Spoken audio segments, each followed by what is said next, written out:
কেউ ভাইরাল হলেই বোঝা যায় পাবলিক কতটা অবসর। রিসেন্টলি আমাদের পার্শ্ববর্তী গ্রামের একটি বাড়ি ভাইরাল হয়। এই বাড়িটি হচ্ছে চন্দনপুর ইউনিয়নের নলুয়া গ্রামে অবস্থিত। এই বাড়িটি ভাইরাল হয় মূলত প্রাকৃতিক সৌন্দর্যের কারণে। এই বাড়িটি একটি বিশাল বিস্তৃত ধান ক্ষেতের মাঝখানে একটি বট গাছের নিচে অবস্থিত।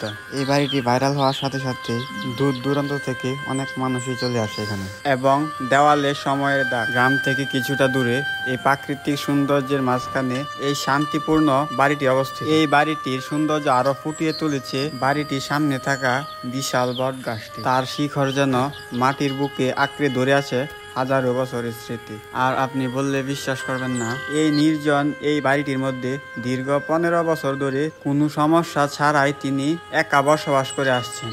এখন যে লুঙ্গি পরা লোকটিকে দেখতে পাচ্ছেন, এই চাচাই মূলত এখানে বসবাস করে থাকে। ভাইরাল হওয়ার পর পাবলিক যেন তার নিত্যদিনের সঙ্গী হয়ে উঠেছে। আজকে এ পর্যন্তই। ভিডিওটি ভালো লাগলে একটি শেয়ার করে দিবেন।